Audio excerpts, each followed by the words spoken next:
अगला सवाल है नितेश सारंगी जी का। पूछते हैं ट्रांस रेल लाइटिंग के बारे में। 785 पे उनकी खरीद है और टाटा टेक्नोलॉजीज उनके पास है जो 720 रुपए के भाव पे उन्होंने खरीदा है। लॉस बुक करना पड़ेगा या फिर होल्ड करूं शॉर्ट टर्म के लिए? Tata tech, right? Tata tech and trans rail lighting. Okay. तो ट्रांस रेल में तो अभी आप अगर कंफर्टेबल हैं लॉस बुकिंग में, तो पहले तो ट्रांस रेल का प्रॉफिट थोड़ा सा लॉस बुक कर सकते हैं। It is currently at 733 and because अगर स्टॉक यहाँ से भी फेल होता है तो आपको और भी ज्यादा यहाँ पर डिप की पॉसिबिलिटीज है। सो लॉस बुकिंग में जब देखिए आपका प्राइस वीक हो जाए या फिर आपको लग रहा है कि ओवरबॉट हो गया है लेकिन उसमें मोमेंटम नहीं बन पा रहा है जो बनना चाहिए, उस कंडीशन में loss booking is the okay thing. And re entry के बारे में फिर से सोचा जा सकता है ना, सेम स्क्रिप्ट अगर आप उसमें कुछ ज्यादा कॉन्फिडेंट हैं तो। रही बात तो अभी आप चाहें तो यहाँ पर अपने प्रॉफिट आपको जो ट्रेलिंग करना चाहिए वो होना चाहिए आपका 720 पर। करंटली इट इज एट 734, तो 720 के साथ आप इसको रखें। अगर ये कटता है तो ही एग्जिट ले, अदरवाइज होल्ड करके रख सकते हैं। टारगेट रहेंगे जो रिसेंट हाई बने थे उसके ऊपर के, अगेन होल्डिंग लगेगी इसको भी।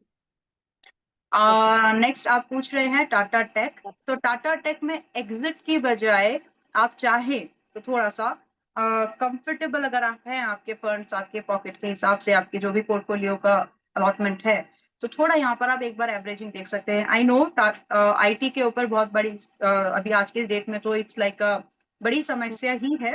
बट जी। जो क्वालिटी स्टॉक्स है, कुछ ना कुछ अगर कंपनी में दम है तो वो अपने लिए हम्म। रास्ता खोजते हैं।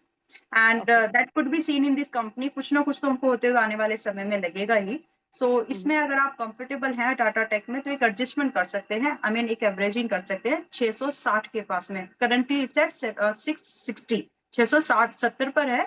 660 के पास आप अपनी एवरेजिंग को प्लान करें। होल्ड रखिए जब तक कि ये अपने लाइक अगर हम इसमें बात करें तो 630 630 should be the stop loss. Okay. तो स्टॉप लॉस बहुत डीप है, हाँ? करंट लेवल पर अगर हम देखें तो काफी डीप है, क्योंकि देखिए मैंने फोर्सफुल इन्वेस्टिंग वाली जब बात आ जाती है एंड इट्स हैपेंस। अगर आप कोई भी स्ट्रैटेजी में देखिए कि तुझे जब हम पैसा लगा रहे हैं तो कोई भी एनालिस्ट हो, मैं खुद भी हूं या कोई खुद भी एनालिसिस कर रहा है, तो एंट्री के टाइम पर ही हमारा एक टारगेट और एक स्टॉप लॉस डिफाइंड रहता है। लेकिन जब करेक्ट। हम नीचे के लेवल को जब हम इग्नोर कर देते हैं, क्योंकि हमारे हाथ में है क्या target, we can not decide, हम टारगेट हिट नहीं कर सकते, but there is something that is in our control, is stop loss, जो कि करेक्ट। मार्केट का सत्य भी है। तो लेकिन लोग मानते नहीं है, और कई बार क्या होता है कि फिर परसेंटेज इतना डीप हो जाता है कि वो एग्जिट बनता नहीं है। फिर उस परसेंटेज के आते आते स्टॉक स्टॉक अपने सपोर्ट्स पे खेलने लगता है, तो वहां से जनरली उठने की कोशिश होती है। जी। अगला जो सवाल है वो है गगन जी का। वो पूछते हैं दो फर्टिलाइजर स्टॉक्स के बारे में। एक है एनएफएल जो buy okay. Price 100 rupees at और 4800 क्वांटिटी, और दूसरा है Madras fertilizers buy price 92 rupees 30 paisa eight 12,500 quantity. दोनों ही क्वांटिटीज बिग है और शॉर्ट टर्म और लॉन्ग टर्म व्यू दोनों ही आपसे मांग रहे हैं। देखिए एनएफएल में सबसे पहले मैं एक चीज को जो मैं एज्यूम कर पा रही हूँ या फिर एनालाइज कर पा रही हूँ, जितनी ज्यादा जॉब कट्स होंगी धीरे धीरे अगर आप देखेंगे तो एक ट्रेंड बढ़ रहा है एग्री की तरफ, एग्रो की तरफ, और गवर्नमेंट भी इस बात को फिर से एडमिट कर रही है कि हम मैन्युफैक्चरिंग हब बनेंगे, सर्विस प्रोवाइडर बनेंगे, that's all together different thing. जब हमारे प्रधानमंत्री खड़े होकर के फिर से बोल रहे हैं कि मैं मेरे किसानों के साथ हूँ, वो अलग बात है कि बॉर्डर पर क्या हुआ था किसानों के साथ में, दैट्स डिफरेंट थिंग। वेल, लेकिन इसका मतलब ये है कि इस सब्सिडाइज कैटेगरी में गवर्नमेंट फोकस करना चाह रही है। तो जो फर्टिलाइजर स्टॉक्स है उस पर आपको थोड़ा सा, अगर आप ओवरवेट भी होते हैं और स्टॉक को अवधि देते हैं यानी होल्डिंग का समय देते हैं, तो मेरे नजरिए में ये स्टॉक्स निकल सकते हैं, चाहे वो दीपक फर्टिलाइजर हो, मद्रास फर्टिलाइजर हो या एनएफएल हो। ठीक है, तो फिलहाल के लिए एनएफएल जो आपका 100 के आसपास की बाइंग है, आप हैं लॉस में, तो इस कंडीशन में you can maintain a stop loss at deep होंगे आपके स्टॉप लॉस, क्योंकि आप आज नहीं बाय कर रहे हैं, आपकी ऑलरेडी स्टॉप लॉस ट्रिगर्ड कब के हो चुके हैं स्विंग के हिसाब से। So now it's comes like investing. तो आपका स्टॉप लॉस अभी 87 होना चाहिए अगर हम आज की डेट में इसको एनालाइज कर रहे हैं। एंड रही बात टारगेट की, तो एवरेज टारगेट की मैं बात करूंगी, अगर आप यहाँ पर एवरेज करते हैं तो आपके एवरेज आउट आपके प्राइस में एग्जिट होगा 103 फर्स्ट, एंड सेकंड होगा आपका 110 का यानी 110 का। तो बहुत ही सावधानी से अपनी पोर्टफोलियो की पॉकेट को सबको समझते हुए आप इसमें देखिए कि आप इसमें इन्वेस्टमेंट कर सकते हैं फर्दर या नहीं। अदरवाइज सिंपली 87 का स्टॉप लॉस फॉलो करना है। 103 और 110 ये टारगेट एक्सपेक्ट कर सकते हैं। दूसरा ओके। है आपका मद्रास फर्टिलाइजर। मेरी नजरिए में अगर मद्रास फर्टिलाइजर आज की डेट में आपको 83 क्लोज करता है, एनीवेज इन डेली टाइम फ्रेम, कभी भी चाहे वो आज हो या कभी भी हो, 83 should be the stop loss on closing based. जब तक ये है तब तक स्टॉक को रखें। अदरवाइज आप इसमें अपनी जो पोजीशन है उसके इस टारगेट के इस स्टॉप लॉस के अगेंस्ट में जो आपके टारगेट आप एक्सपेक्ट करें, आप यहाँ पर वापस से रीबाउंड वाले जो टारगेट है वो 94 एंड 98। लेकिन थोड़ा समझ लें कि टाइम लगेगा। मैं कुछ वर्ड्स को एम्फेसाइज इसीलिए कर रही हूँ ताकि आप खुद से एक डिसीजन ले सके। यस। बिल्कुल।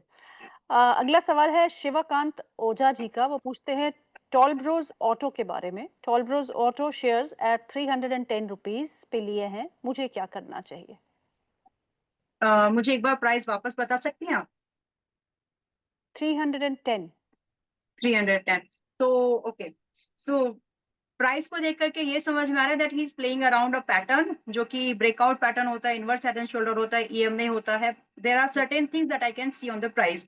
तो उसके हिसाब से आपको एक टारगेट तो मिला था, राइट? सो देखिए, अगर आप अभी इसको होल्ड कर रहे हैं, आप कर सकते हैं। आपके स्टॉप लॉस लेवल के ऊपर है। आपका स्टॉप लॉस यहाँ पर बनता है 285 and you can expect target in this one up to 325 and 340। ये इजी टारगेट्स है जब तक कि स्टॉक अपने 285 के ऊपर सस्टेन है। एक और चीज जो आपको यहाँ पर देखनी है कि ये अपने 20 डेज, 50 डेज एंड 200 डेज, इन दोनों एक्सपोनेंशियल मूविंग एवरेजेस के ऊपर है। सेकंड, अगर हम इसकी आरएसआई स्ट्रेंथ को भी देखें तो भी ये 55 के ऊपर ही है। वन मोर थिंग जो हमें इन सब टेक्निकल चार्ट के साथ देखना पड़ता है और चाहिए, दैट इज मल्टीपल, कि क्या ये टेक्निकल सपोर्ट करंट वैल्यूएशन को जस्टिफाई कर रहा है। तो यहाँ पर इसका सेक्टर का मल्टीपल जो है अभी price to earning ratio it's above 25 where in the stock is at 19। तो इन्वेस्टर को इसमें इस ऑल्टरनेटिव स्टॉक में एक वैल्यू दिखेगी प्राइस के बेस पर भी और इसके टेक्निकल जो इसके फाइनेंशियल्स हैं उसके बेस पर भी। रही बात इसमें प्रॉफिटेबिलिटी, इट्स देयर। तो ब्यूटीफुली एक्सप्लेन्ड, बहुत अच्छे से आपको समझा दिया है यहाँ पे विजय लक्ष्मी ने कि कैसे आपको चार्ट में इम्पॉर्टेंट इंडिकेटर्स को स्टडी करना चाहिए, उसके बाद ही आप अपना डिसीजन जो है वो बना सकते हैं। सो प्लीज टेक नोट जो भी वो समझा रही हैं। अनिंद्या पॉल का सवाल है एंजल वन शेयर पे, क्या ओके, लिया है, कितना लिया है, नहीं लिया है, कुछ नहीं पता। She just wants a view on angel one. Okay, so in such cases हम यही देखेंगे कि आज के डेट में क्या व्यू बनता है, फ्रेश व्यू। तो देखिए, सबसे पहले तो इन सभी कंपनी, चाहे वो म्यूचुअल, अभी तो ब्रोकरेज में आए नहीं है मोटा भाई, आ जाएंगे तो शायद जब आ जाएंगे तो चाहे वो एंजल वन हो, जीरोधा हो, सभी को डर तो लग रहा है। एंड दैट डर, that fear already has been priced in. वो इन करेक्ट। कंपनीज के जैसे ही म्यूचुअल फंड में उनके कदम आए हैं, जी। जियो, रिलायंस कंपनी के, तो वो ऑलरेडी प्राइस में दिखने लगा है। नॉट ओनली दैट एक्चुअली, पिछले समय में जो सेबी की जो नई गाइडलाइंस बने, जो डेरिवेटिव्स को लेके, मिनिमम मार्जिन को लेकर के, तो उसकी वजह से इन कंपनीज के ब्रोकरेज या फिर रेवेन्यू, सीधी सीधी बात करते हैं, प्रॉफिट घटे हैं। जो कि करेक्ट। सबको समझ में आ रहा है कि एक प्रॉफिट के लिए ही कोई भी बिजनेस में पैसा लगाता है।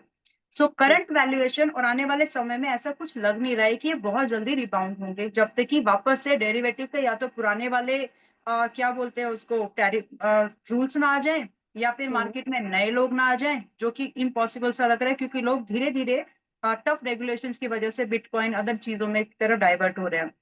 सबसे जी। बड़ा डर जो प्राइस को लग रहा है इस इन सब अनसर्टेनिटी के साथ में, वो ये भी है कि अगर जियो की यहाँ पर एंट्री होती है तो मार्केट डिस्ट्रप्शन, मतलब उनका बिजनेस करने का तरीका ही ये है, डोमिनेंस डिस्ट्रप्शन। तो वो चीज प्राइस ऑलरेडी देख रहा है। और बाद में फिर जो कंपनीज के शेयर्स होते हैं, जो उनके मार्जिन होते हैं, इट्स लाइक अ पाई, आपका ये एक ही केक है। एक ही केक में जितने भी होंगे वो सब में बटेगा। एक ही बड़ा चंक अगर किसी ने रख लिया तो दूसरे के लिए थोड़ा ही बचेगा। तो वो चीज प्राइस में यहाँ पर दिख रही है। ये समझना इन्वेस्टर को जरूरी है, इसलिए मैंने इसको थोड़ा सा एलोबरेटली एक्सप्लेन किया है। नाउ अब हम बात करते हैं कि इस स्टॉक में क्या एंट्री बनाई जा सकती है। टेक्निकल प्राइस सेज यस, अगर आप इसमें सिर्फ इस बेस पर कि इस कंडीशन के हिसाब से भी अगर स्टॉक में थोड़ा मूवमेंट होगा तो आज की डेट में अच्छा खासा गिर चुका है, और कितना गिर सकता है, 2120 के आसपास में है। तो आप ये समझे कि आज लेने वाले को क्लोज टू 2050 पर एक बार पॉसिबल है, चांसेस अगर पूछे प्रोबेबिलिटी लाइक 30%, लेकिन 2050 पर एक बार थोड़ा बहुत एड ऑन करना पड़ सकता है। इन दैट वे जो आपकी एवरेज कॉस्ट आती है इट्स लाइक 2100 रुपए। एंड देन आप इसको 1920 के स्टॉप लॉस के साथ में आप इसको होल्ड कर सकते हैं। एक टारगेट टेक्निकल एंड इन सब चीजों को समझते हुए लगभग आपको 2200 का एक टारगेट मिल सकता है, एंड देन आपको 2280 के ये दो टारगेट्स आपको मिल सकते हैं। And it's a swing trade, investing का कोई भी व्यू मेरा यहाँ पर नहीं है फिलहाल। I would request my producers to please place the chart. Anchor को दिखाने की ज़रूरत नहीं है, चार्ट दिखाने की ज़रूरत, please you should follow that. अगला सवाल ले लेते हैं, और अगला सवाल जो है वो है पीसी का। वो पूछते हैं पॉलिसी बाजार के बारे में। उनके पास 55 शेयर है जो उन्होंने 1810 के भाव पे लिए हैं। आपसे जानना चाहते हैं क्या करना चाहिए पॉलिसी बाजार। Just a minute, let me get this on my screen. It's just loading. तो पॉलिसी बाजार फिलहाल ठीक है। अगर आप इसमें इन्वेस्टमेंट के बारे में सोच रहे हैं, बिल्कुल इसमें इन्वेस्टमेंट की जा सकती है, और लेकिन इन्वेस्टमेंट ही करिएगा, ट्रेडिंग में थोड़ा आपको दिक्कत आ सकती है। अभी ये करंटली ट्रेड कर रहा है 1688 पर। वैल्यूएशन वाइज ठीक है, बाउंस एक्सपेक्ट कर सकते हैं, एंड इस बाउंस में जो हमको टारगेट एक्सपेक्ट करेंगे, रिस्क एंड रिवॉर्ड की कंपैरिजन की अगर हम बात करें तो हम यहाँ पर करंट लेवल पर आने वालों के लिए जो स्टॉप लॉस है दैट इज, ये स्विंग ट्रेड की बात कर रही हूँ मैं यहाँ पर, दैट इज 1630 यानी 1630 का स्टॉप लॉस मेंटेन करके हम यहाँ पर 1730 कॉस्ट एंड सेकंड टारगेट हम लोग यहाँ पर 1765 का एक्सपेक्ट कर सकते हैं, अगर करंट लेवल पर विच इज 1690 पर बाइंग ले रहे हैं तो टारगेट। और इसके बाद में सेकंड टारगेट के बाद देखिए बाउंस बैक टारगेट्स है ये, तो यहाँ पर आपको छोटे ही टारगेट्स मिलेंगे, ये ब्रेकआउट नहीं है, राइट। यहाँ पर सपोर्ट्स डिसाइडेड नहीं होते हैं ऐसे स्टॉक्स में जो गिरते हुए स्टॉक्स होते हैं, और स्पेशली तब जब आपका स्टॉक काफी दूर अपने सपोर्ट से मेजरली ट्रेड कर रहा हो। तो आप पहले आप रिस्क को समझे, रिवॉर्ड कितना मिल रहा है वो देखे, कंफर्टेबल हो तो ही प्ले करें, अदरवाइज अवॉइड करिएगा। I have so many questions for you, Vijay Lakshmi, but what to do? I'll take one more. उसके बाद हम जितने भी सवाल है प्लीज। मैं कोशिश करूंगी कि जो सवाल है उनको मैं सिर्फ लेवल बेस पर समझा दूं कि इस लेवल पर बाय करो, इस पर सेल करो। एक सवाल और लूंगी मैं, उसके बाद I have to wind up the program. Ashish का सवाल है एक्साइड इंडस्ट्रीज पे, 410 के ओके भाव पे उन्होंने एक्साइड इंडस्ट्रीज लिया है, एक साल का व्यू रखते हैं, आपसे राय मांग रहे हैं। ओके, एक्साइड में है तो पहले डिस्क्लोजर, हमने अपने मेंबर्स को ये रेकमेंड करके रखा है, we got our first and second target, yet to hit more. अभी ये पुल बैक में है, आप इसमें अगर इन्वेस्टिंग करना चाहते हैं इट्स गुड पिक। कंपनी में लॉन्ग टर्म व्यू यानी मिनिमम एक साल को जो आपका व्यू है इट्स गुड। आप इसको अगर 390 के पास में भी खरीद रहे हैं, maintenance stop loss at 360, that is fair enough. And इसके अगेंस्ट में आप जो टारगेट एक्सपेक्ट करें डाउन द लाइन 1 ईयर, आपका पहला ही टारगेट 460 पर मिलने के हाई चांसेस है, एंड इसके बाद में आप इसको 500 के टारगेट्स तक के लिए भी होल्ड कर सकते हैं, इट हैज पोटेंशियल।